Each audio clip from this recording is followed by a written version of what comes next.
Olá, turma! Hoje eu vou falar sobre o ódio do Marcelo D2.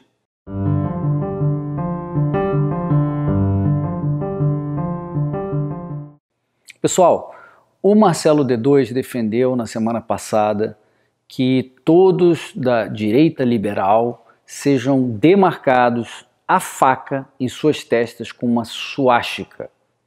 Eu sempre achei que a maconha deixava as pessoas mais tranquilas, calmas e tal. Não parece ser o caso do Marcelo D2, que claramente exagerou e teve uma atitude, na minha opinião, repugnante, uma atitude típica nazista que nós não podemos aceitar. Se a gente quer ter uma sociedade melhor, mais justa, com mais paz, a gente não pode desconsiderar a história.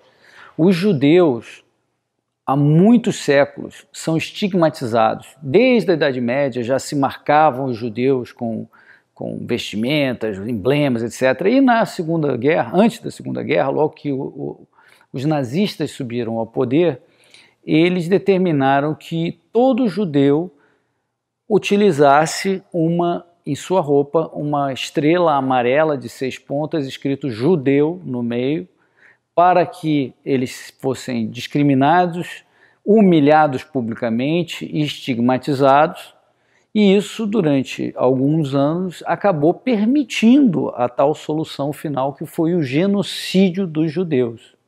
Então, nós não podemos permitir que grupos sejam estigmatizados dessa forma e que se defenda esse tipo de atitude. Eu acho que lamentável e repugnante. Todo opressor, todo autoritário, a esquerda e a direita, utiliza essa ferramenta de usar ódio verbal para conseguir manipular energias, emoções dos seus seguidores com o objetivo de exterminar aquele grupo com o qual se tem divergências profundas.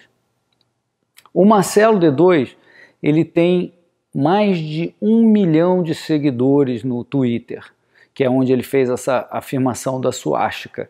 Ele tinha bem menos que isso, antes de virar um comentarista político, quando ele era só músico, ele tinha bem menos que isso, e cresceu muito durante a campanha de 2018, fazendo campanha contra o Jair Bolsonaro, a favor do Haddad. Ele virou, portanto, um intelectual, e aqui eu não estou colocando o intelectual no sentido de uma pessoa letrada, mas no sentido daquilo que o Hayek determinou, que é aquele sujeito que não é necessariamente um especialista ou conhecedor profundo no tema que comenta, mas simplesmente ele é um comerciante de ideias de segunda mão. Ele toma algumas ideias que geralmente chegam muito velhinhas ao Brasil e consegue, de uma forma clara, transmitir essas ideias para a população geral. Portanto, ele não precisa ser nenhum especialista e, na maior parte das vezes, o sujeito que é intelectual nem é especialista naquilo, né? Normalmente, infelizmente, até a sociedade e a mídia, em geral, tendem a colocar lá um microfone na boca de um cara que é competente numa determinada área e pede opinião sobre coisas que essa pessoa não tem conhecimento profundo. Então, o caso clássico é justamente do artista que comenta sobre política, que é basicamente o caso do Marcelo D2 aqui. Eu acho que isso é um erro e, infelizmente, a sociedade tem essa tendência a acreditar, seguir e respeitar opiniões de intelectuais, mesmo quando não são na sua área de especialidade. Ele possivelmente, na área musical, ele deve dar boas intervenções, imagino, porque ele está nesse negócio há muito tempo, né? Não sei, não conheço, mas pelo menos ali ele tem melhor chance de comentar sobre sua área, né? Mas aqui, falando sobre política, falou aí uma besteira muito grande, um exagero, passou dos limites. É claro que eu concordo com a liberdade de expressão dele, ele tem o direito de falar, eu acho que é isso aí. Agora, ele vai ter que ouvir também, né? Quem fala o que quer, ouve o que não quer, muitas vezes. E a gente não pode aceitar. O perigo dos intelectuais que têm muitos seguidores, como é o caso dele, é justamente esse. A mensagem que ele fala é escutada e muitas vezes cegamente seguida por esses seguidores, infelizmente. Muitos não têm filtro, a maioria tem, mas muitos não têm filtro e podem ficar impressionados com essa defesa de uma violência contra pessoas que ele possivelmente nem saiba o que esteja falando. Eu acho que ele deve estar criticando, não sei, o governo, algumas pessoas no governo, ou algumas atitudes reacionárias, e não sabe bem que o liberal é o sujeito que defende a tolerância, a isonomia entre todos os indivíduos, né? Isonomia de tratamento de todos os indivíduos, a paz, quer dizer, nada disso que eu imagino que ele ache, porque não é possível que ele esteja contra essa filosofia que eu acho que a classe artística deve concordar, né?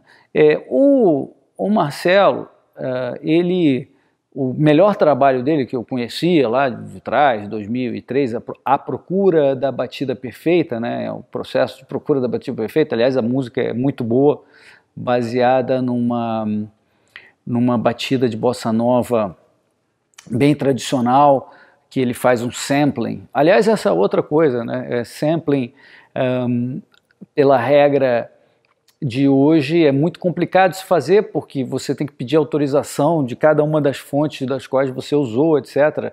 Eu acho que boa parte dos liberais julga que se você estiver fazendo, simplesmente tomando emprestado um pequeno trecho, você não deveria ficar escravo daquela coisa, você deveria poder utilizar para fazer uma obra que aquilo é só um pequeno componente. Na verdade, você não está plagiando, não está utilizando aquilo como o centro do que você produz. Então os liberais também, ou pelo menos boa parte dos liberais, também está de acordo com isso.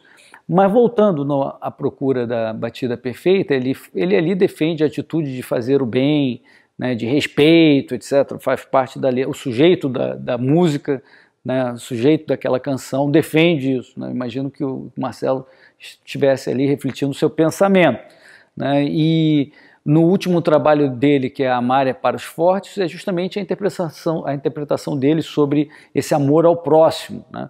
Ele está defendendo um lado que não tem nada a ver com ódio, né? Mas no fundo ele está quase sempre comentando com muito ódio, com muito rancor, né? Então eu acho que isso até bate com o que ele próprio diz, ou disse numa entrevista, que ele foi muito violento, violentíssimo, super violento, acho que foi o termo que ele usou, na adolescência e quando ele se tornou adulto, né? Então é coerente com o histórico dele. Então, mas eu acho que isso aí ele tem que fazer aí uma análise dentro de si para saber, olha, afinal eu vou defender amor, respeito, ou vou ser o sujeito violento que eu sei que eu sempre fui, né? Eu acho que deveria estar focado em melhorar, em fazer essa atitude de ódio. Eu sinceramente acho que ele não sabe o que é liberal e está falando isso aí, mas não importa, ele está atingindo um grupo de pessoas que ele identificou, sejam elas quais forem, e está querendo estigmatizá-las, e isso a gente não pode aceitar. No episódio da mesma semana lá do secretário da Cultura, mesmo antes dele ser demitido, os liberais em massa vieram pedir a demissão dele, eu inclusive. Então, veja que nós, liberais, parecemos ter uma visão parecida com ele. Ele não deve ter gostado daquele episódio, muito menos nós. Mas a esquerda e a direita, ambos, topam moldar a cultura por meio do Estado, né, que foi um pouco do que foi feito naquele discurso do secretário de Cultura, dizer que como ele via que a cultura tinha que ser e ele iria empurrar esse tipo de cultura imposta de cima para baixo. A esquerda não tem nenhum problema em colocar um cara deles lá e tentar impor a sua visão de cultura. Isso é um erro. Eu acho que deveria haver separação entre cultura e o Estado. A cultura, na verdade, é feita por gente como o Marcelo, né, que está aí na luta, fazendo a cultura nacional, assim como vários outros. Para que o Estado impondo uma cultura de cima para baixo? O Marcelo, inclusive, é um empreendedor de sucesso. Ele ganhou disco de ouro, ele fez sua fortuna baseado em letras, fazendo a apologia da liberalização da maconha, né? E hoje, inclusive, ele vive entre Brasil e Estados Unidos e gosta de tirar fotos com os seus grandes pacotes, sacos até, de maconha legalizada, coisa que jamais aconteceria na União Soviética ou num país comunista de hoje, Coreia do Norte, Cuba, etc. Então, o Marcelo é beneficiário dessas ideias liberais, né? Ele deveria reconhecer que as ideias liberais é que permitem que ele tenha tido tanto sucesso e tenha liberdade para expressar dessa forma. Inclusive, o liberalismo defende a legalização da própria erva preferida dele. Então, acho que a maconha ela costuma deixar as pessoas um pouco entorpecidas, etc. Talvez isso seja a explicação da frase dele. Espero que seja por aí. Portanto, Marcelo, D2, mas mantenha o respeito. Abraço a todos.